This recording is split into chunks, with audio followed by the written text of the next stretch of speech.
কোনো ছাত্ৰ ছাত্ৰীক মই কোৱা শুনা নাই মই ৰাজনীতিবিদ হ'ম। আমি ৰাজনীতিবিদক গালি পাৰিবৰ কাৰণে আমি জন্ম নাই হোৱা। আমি গালি পাৰোঁ কিহৰ কাৰণে যে তোমালোকৰ ৰাজনীতিত আপোনালোকে সমাজখন পলিউটেড কৰিছে, আপোনালোকে সমাজখন বিপথে পৰিচালিত কৰিছে। আমি কোৱাত কওঁ, কিন্তু তাৰ অংশীদাৰ বা তাৰ দায়িত্ব ল'বলৈ আমি আগবাঢ়ি নাযাওঁ। আগবাঢ়ি যাব লাগিব ছাত্ৰ ছাত্ৰীসকলে কি কাৰণে যাব লাগিব, এটা সুস্থ বাতাবৰণ, এখন সুস্থ সমাজ তৈয়াৰ কৰাৰ ক্ষেত্ৰত এই আজিৰ প্ৰজন্মই, আজিৰ ছাত্ৰ ছাত্ৰীসকলে ভৱিষ্যতৰ কাৰণে তেখেতসকলে আজিৰ তাৰিখতে তেখেতসকলে এটা সিদ্ধান্ত ল'ব লাগিব যে মই ভৱিষ্যতলৈ কি হ'ম। সেইকাৰণে মই ভাবোঁ যে আপোনালোকৰ আহিব লগা দিনবিলাকত আপোনালোকে এতিয়াই সিদ্ধান্ত লওক। মই ব্যক্তিগতভাৱে মই যেতিয়া অফিচত বহুত ল'ৰা ছোৱালী মোৰ তাত আহি তেখেত কোনোবা ইঞ্জিনিয়াৰিং বেকগ্ৰাউণ্ডৰ, কোনোবা MBBS কৰা পৰ্যন্ত শেষ নহ'ল, সেইটো পৰ্যায়লৈকে তেওঁলোক আহে যে তেওঁলোকে ব্যৱসায় কৰিব বিচাৰে। কি ব্যৱসায় কৰিব এতিয়া? মই তেতিয়া তেওঁলোকক সোধোঁ যে তোমালোকে ইঞ্জিনিয়াৰিং কেলৈ কৰিছিলা? তোমালোকে ইঞ্জিনিয়াৰিং কৰি তোমালোকে যদি ব্যৱসায় কৰিব লগা আছে তেতিয়াহ'লে ইমানখিনি প্ৰয়োজন নাছিলে। কাৰণ ব্যৱসায় কৰিবলৈ অক্সফৰ্ডৰ পৰা কেম্ব্ৰিজৰ পৰা MBA কৰি আহিব নালাগে। ব্যৱসায় কৰিবলৈ প্ৰেক্টিকেল যিটো নলেজ, সেই নলেজৰ প্ৰয়োজন।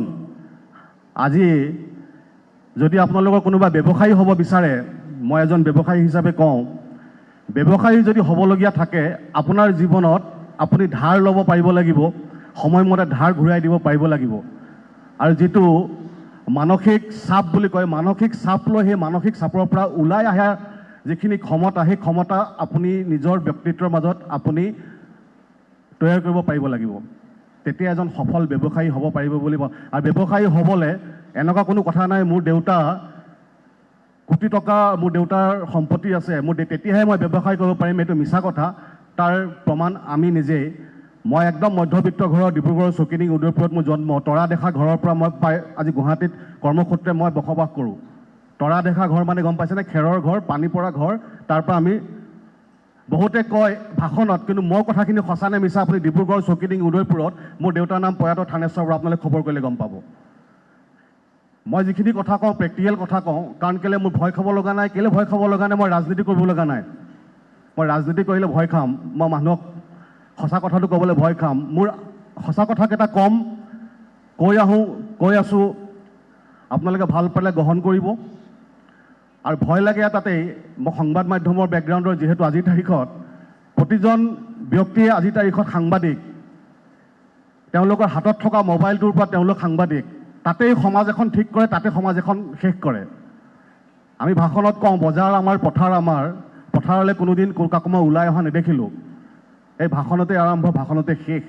আজি আমি ব্যক্তিগতভাৱে 600 পৰিয়াল, আমাৰ কোম্পানীৰ পৰা 600 অসমীয়া পৰিয়াল চলি আছে।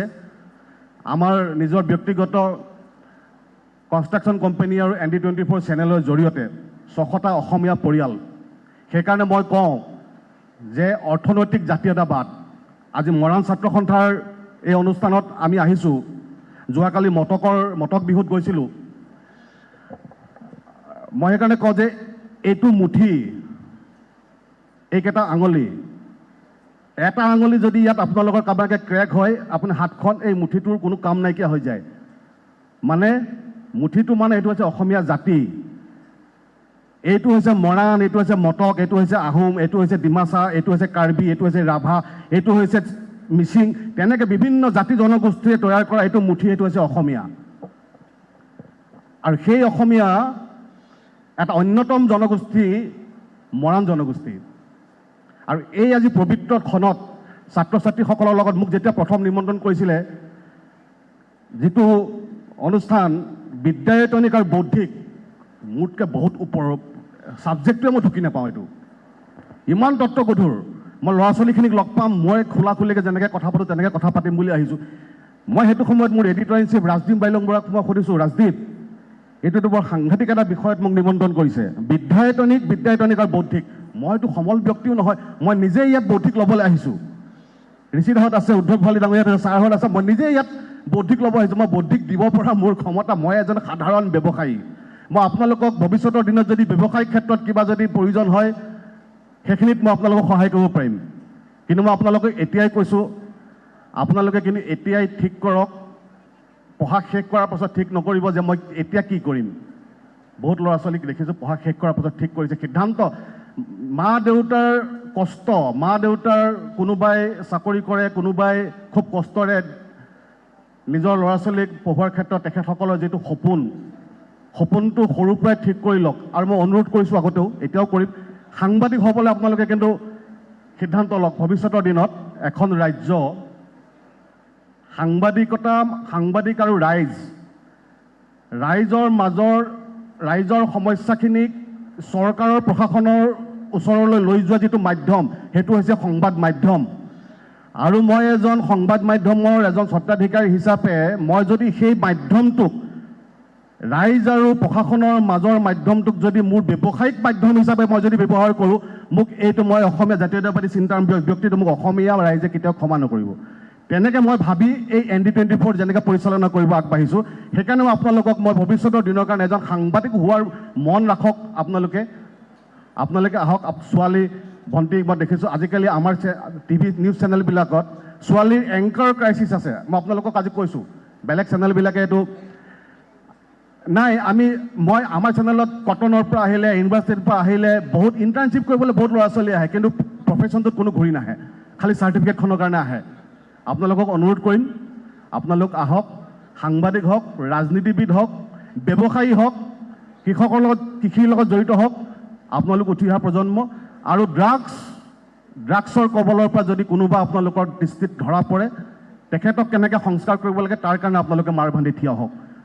ভৱিষ্যত আপোনালোকৰ হাতত অসমীয়া ভাষা, কলা, কৃষ্টি, অসমীয়া সংস্কৃতি।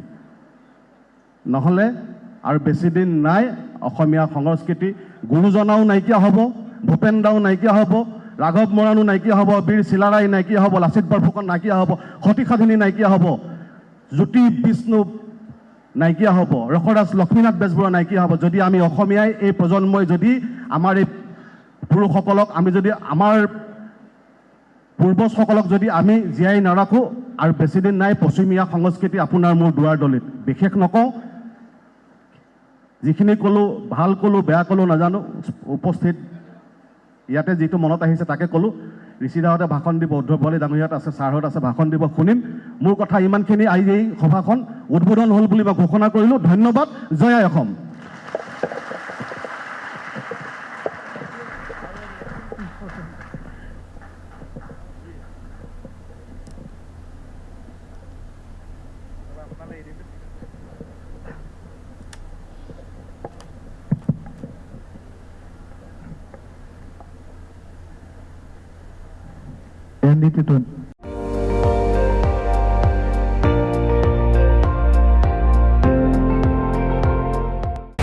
আপুনি চাই আছে ND24, সৰ্বশ্ৰেষ্ঠ নহয়, সৰ্বোত্তমৰ দৌৰ।